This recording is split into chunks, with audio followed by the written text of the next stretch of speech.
Skyhawk Sports Network here with Fort Lewis head men's basketball coach Bob Pietrack following tonight's 90-72 loss to number 19th ranked Dixie State. Coach, nationally ranked team, a team that's moving to Division I next year here.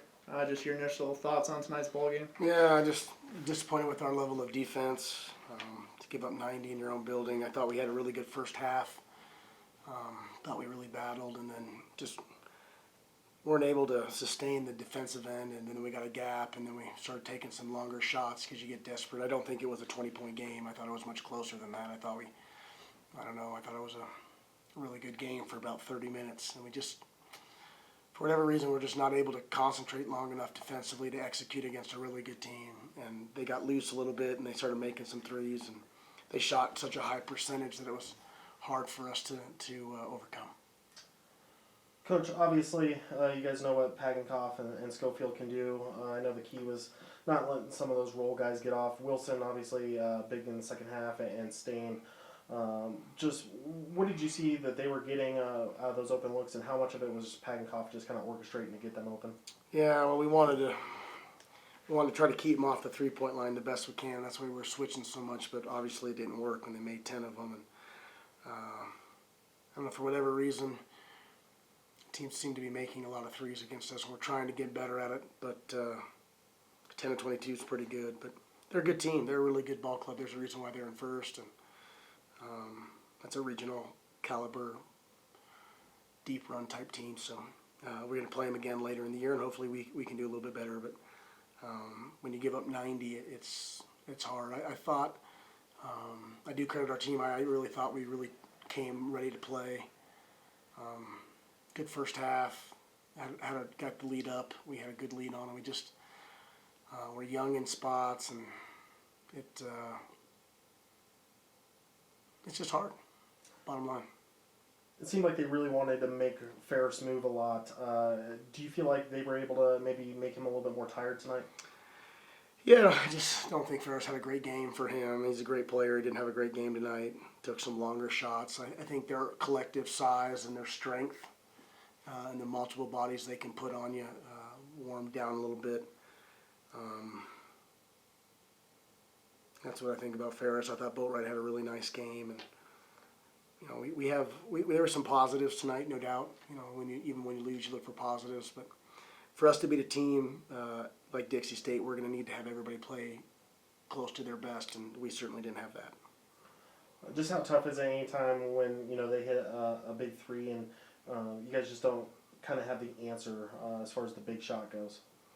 Yeah, I just thought they made the shots to win the game, and there's a reason why they're 17-3, and we're not quite that. So I thought Pagankoff was really good. 11 points and 10 assists, only one turnover. He was really good, and then there are other guys. When you have Stain and Wilson, and they make, what was that, 7 and 9. It's like, holy mackerel, guys! Like, that makes it hard. And we just once we get down, if you're not a really good defensive team, once you get down 8 to 10 to 12, and you're not a great defensive team, it becomes hard to get back in it. So, good news is we'll play again tomorrow night, and a really big game for our team. Were they the best passing team that we've seen this year? 27 assists, 10 turnovers. It seemed even when you made good rotations defensively, they were able to thread the needle and find some back doors or just find some really difficult passes for buckets. Yeah, I mean their starting backcourt had 18 assists and 3 turnovers. So if they're the best, I don't know if they're the best passing team, but they certainly were a very good passing team tonight. So it really just truly comes down to the defensive end for us. And then rebounding. And we had some big rebounds we didn't get. We get up 4, and then they get an offensive rebound and a putback, and that's deflating. So it's just the littlest things. I think our team I think we've had some improvement in the last 3 weeks, even though the scoreboard won't show it tonight.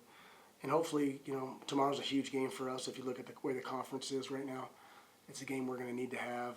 And Westminster's a really good team. They're very much like Dixie as far as an older group that's very strong, and we're going to have to play really well. Coach, Will Whitman finishes with 16, ties Ferris for game high, shot 6-9. Just Will has consistently been very economical with his shooting this year. Just as you mentioned, some bright spots tonight. Was Will one of them? Yeah, I thought Will had a good game. He's had a really solid season for just being a junior, and he's a borderline all-league player as he keeps working and down the stretch. We need him out there. When he's out there, we normally play better. I thought Boatwright was good for us. I actually thought our bench played pretty well. Collectively, our bench was good. But again, when you're playing a team that's a top 25 caliber team, you're going to need to have everybody play well. And we just didn't have everybody play as well as they could. And on the other side, Dixie played like a top 25 team. So. You touched a little bit on the first half, built a lead up as many as 10 there in that first half. What do you, other than the guys coming out ready to play, what do you think was kind of the difference in how we played in the first half to build that lead in the second half? Yeah, defensive communication. And in the first half, I thought we were really talking defensively.